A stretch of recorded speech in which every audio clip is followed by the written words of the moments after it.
As Himachal Pradesh crumbles with each passing day, politics over who's responsible is not far behind. The opposition BJP claims people are suffering due to the mistakes made by the ruling Congress. अब अगर बात की जाए, जरूरी ये भी जानना है कि इसके कारण क्या रहे। बहुत से लोगों का कहना है जो डेवलपमेंटल वर्क हिमाचल प्रदेश में किया गया, दोनों स्टेट गवर्नमेंट और सेंट्रल गवर्नमेंट द्वारा, वो एक बहुत बड़ा कारण है। बहुत सारे अगर हम एनवायरमेंटलिस्ट की माने तो उनका भी ये कहना है कि बहुत सारे जो प्रोजेक्ट्स आए वो उन सब की उन सबके साथ मिलजुल के जो एक परोसा जा रहा है इस एनवायरमेंट के अंदर, वो ये अब एनवायरमेंट वापसी दे रहा है हिमाचल प्रदेश को। देखिए, मैं ऐसा नहीं मानता हूं। डेवलपमेंट भी होनी है, लेकिन एनवायरमेंट को डैमेज करके, नुकसान करके हम आगे प्रगति की हम अगर बात करें, डेवलपमेंट की अगर बात करें, तो मुझे लगता है कि वो बैलेंस हमको करना ही पड़ेगा। ये बहुत आवश्यक भी है।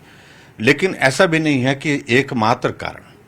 बहुत जगह हमने ऐसा भी देखा जहां बिल्कुल ऐसी सिचुएशन में जहां कभी भी लैंडस्लाइड हुआ ही नहीं है, ना वहां पर सड़क बनी है, ना कोई प्रोजेक्ट बना है, लेकिन उसके बावजूद बारिश इतनी ज्यादा हुई तो मैसिव लैंडस्लाइड से वहां पर गांव बर्बाद हो गए।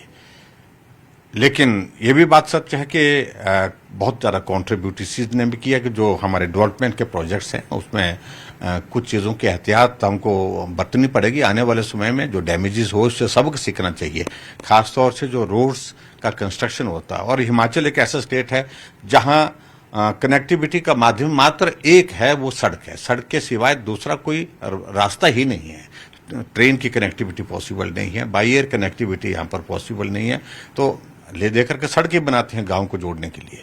तो ऐसे में जहां सड़कें बनी हैं, सुविधा की दृष्टि से वो भी एक आवश्यक एस्पेक्ट है जहां उसको होना है। लेकिन उसके बाद जो ड्रेनेज सिस्टम और उसके बाद उसका जो हम फॉर्मेशन कटिंग के बाद जो डेब्रिज होती हैं, जो मलबा होता है, उसको प्रॉपरली डंपिंग साइट पे पहुंचाना, वहां जाकर के उसको रखना, वो मुझे लगता है कि बहुत आवश्यक है। और इस बार हमने देखा कि बहुत जगह जहां ऐसी चीजें हुई हैं, उसमें जहां रोड्स के प्रोजेक्ट बने हैं, उसके कारण भी डैमेजेस बहुत ज्यादा हुए हैं। सर, इन मुद्दों पे ज्यादातर राजनीति नहीं होनी चाहिए किसी भी प्रकार की, लेकिन कुछ कॉर्नर से बयान आते हैं। आप क्या समझते हैं? सुक्खू साहब ने भी एक बात बोली थी कि कुछ प्रोजेक्ट्स हेवायर में हुए, इस वजह से भी यह आपदा देखी जा रही है। देखिए, मैं इस बात को कह सकता हूं कि ये ऐसा भी नहीं है कि ये अभी आज ही प्रोजेक्ट बने हैं।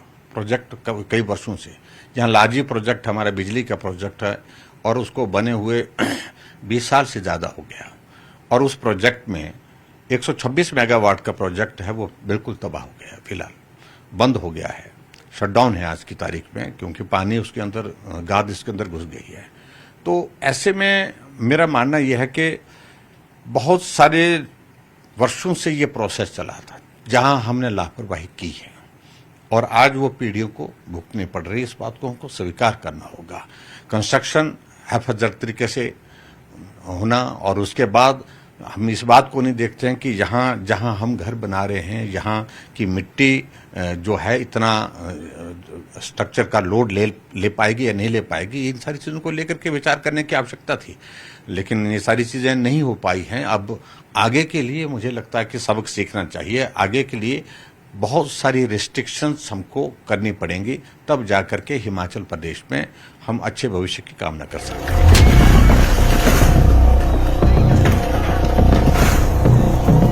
It's a big test for Himachal Pradesh Chief Minister Sukhwinder Singh Sukkhu, who up until 8 months ago didn't have any administrative experience. Sir, मैं मंडी की स्थिति के बारे में भी बात करना चाहूंगा, क्योंकि अभी फिलहाल शिमला में जो हालात दिख रहे हैं, हम लोग भी ग्राउंड रिपोर्टिंग अभी करके आए, ज्यादातर सामान्य दिख रहे हैं। कुछ एक दो जगह से मामले सामने आ रहे हैं, लेकिन मंडी की हालत बद से बदतर होती जा रही है। इस पे क्या कहना चाहेंगे? देखिए, मंडी में ब्यास नदी उफान पर है, खड नाले उफान पर है।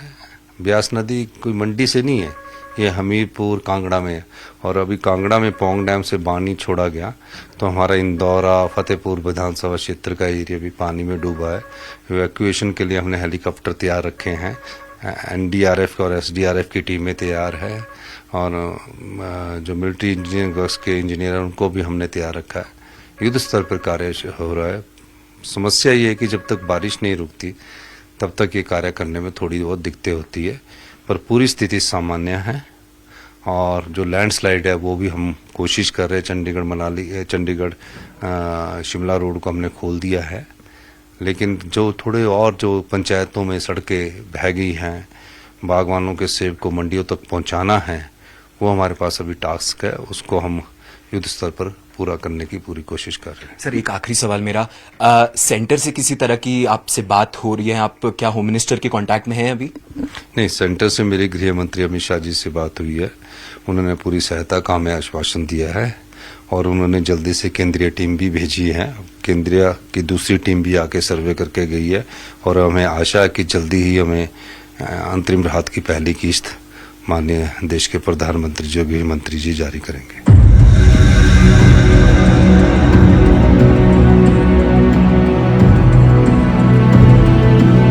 More than 300 dead and counting, and unimaginable damage due to floods. How much of this will be a factor when Himachal Pradesh votes in the Lok Sabha elections next year? This is the lapse of both the citizens and as well as the government also. तब तक किसी ने जान पहचान नहीं करी। जैसे जिसको नक्शा का पास कराना था करा लिया, कभी अपनी सॉइल की जांच नहीं कराई, कभी अपनी मिट्टी की जांच नहीं कराई। क्या मैं यहाँ बहुमंजिल बिल्डिंग बना सकता हूँ? नहीं बना सकता हूँ। मैं अपने आप को भी दोषी मान सकता हूँ, बट ये हम लोगों की गलती है और साथ में एडमिनिस्ट्रेशन की भी गलती है। जो लोग चीज़ और अगली बार आप जब वोट डालने जाएंगे, चाहे वो जनरल इलेक्शन हो चाहे वो स्टेट इलेक्शन हो, आपके दिमाग में इस त्रासदी का पूरा मंजर रहेगा? एब्सोल्युटली। किन लोगों ने इस मुसीबत में साथ दिया, कंधे से कंधा मिला के लोगों के साथ खड़े रहे, और हम चुनेंगे उसी प्रतिनिधि को जो सच में शिमला के देशवासियों के लिए, शिमला के लोगों के लिए काम करेगा। आई थिंक यहाँ पे बहुत ही ज़्यादा वो बना दिए हुए हैं घर, जितनी मतलब पॉपुलेशन होनी चाहिए उससे मतलब 3-4 टाइम्स ज़्यादा ही है। सो मेरे को वही लगता है कि हाँ, लोगों ने हर कहीं घर बना दिए हुए हैं जहाँ पे ज़रूरत भी ना हो। सर देखो, इसमें पॉलिटिक्स का तो कोई इशू नहीं है। वोट तो आदमी अपनी समझ से ही डालेगा।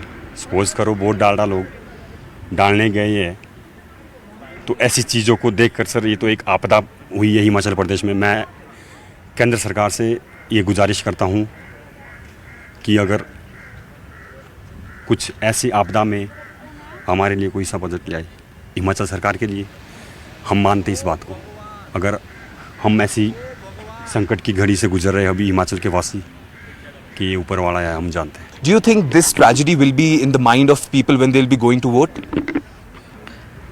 It can be the main reason also, because as a I think resident, I am also thinking that if nothing has been done by the government, and somewhere I think most of the time we can say that the people are responsible for this thing.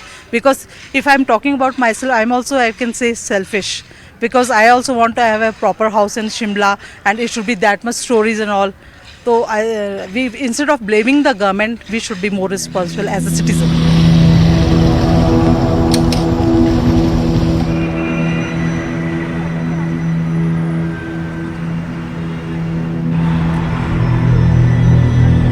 As we travel through many districts of Himachal Pradesh, including Shimla and Mandi, one thing is clear, that the state is kneeling before the nature.